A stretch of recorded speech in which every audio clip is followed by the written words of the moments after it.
Nous avons tous fait l'expérience dans notre enfance de faits nous dévalorisant, tandis qu'une même quantité de faits pouvant avoir l'effet inverse existait. Je prends ici l'exemple des résultats scolaires ou bien des comptes rendus comportementaux effectués à nos parents quand on était petit. Et oui, un prof passait 80% du temps à parler de ce qui n'allait pas contre 20 de ce qui était correct. À charge proportionnelle de travail bon et mauvais pourtant. Cela n'est pas exactement ce dont je veux vous parler aujourd'hui. Non, car dans cette situation, l'objectif recherché est l'amélioration.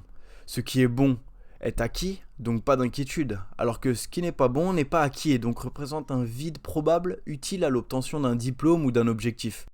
Non, je ne parlerai pas de cette pseudo-dévalorisation-là, tant que celle-ci est justifiée par une amélioration sous-jacente de notre compétence ou de notre personne. Je parle d'une forme de méchanceté stratégique que tous les humains ont déjà utilisée, c'est-à-dire la dévalorisation d'une personne. Comment expliquer ce phénomène et comment l'interpréter? Dans quel objectif est-il utilisé? Eh bien, selon moi, tout cela, c'est une affaire d'ego. Par exemple, si ta copine te parle de quelqu'un qui aurait fait ou dit quelque chose de drôle dans la soirée que vous venez de passer, il est possible que par réflexe, tu recherches instinctivement à traduire son comportement par une motivation dévalorisante pour cette personne. Dans quel objectif? Celui de te valoriser au détriment de cette personne aux yeux de ta copine. Ce réflexe est plus ou moins contrôlé par chacun, dépendant du sujet et du thème. Mais tous mènent à un seul objectif, comme dit précédemment, à la valorisation de sa personne, utilisant comme outil la dévalorisation d'un individu extérieur. Pourquoi valoriser sa personne?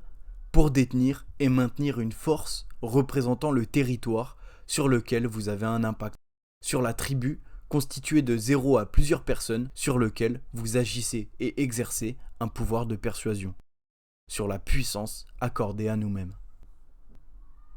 Il existe et passe par chacun d'entre nous. Il est naturel, découlant de nos racines les plus profondes de notre évolution.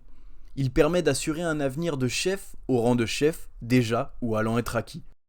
Traduit dans notre monde, il permet d'asseoir une image de leader aux yeux de personnes sur lesquelles nous voulons exercer une force de persuasion. Nos familles, nos collègues, nos amis et nos amours. Tout cela est donc une question d'ego, mais surtout, il cache derrière une question de peur. La peur d'être complètement remplacé par un rival, nous faisant devenir un être restant toujours sur nos aguets pour voir si tu ne vas pas te faire remplacer par ce monsieur qui a fait rire, réfléchir ou impressionner ta copine. Un manque de confiance profond est décrit chez ces dévalorisateurs, prêts à vendre une partie de leur humanité pour un bout de considération. La dévalorisation est une bouée sur laquelle restent accrochées beaucoup de personnes, pensant que celle-ci est la seule manière de briller.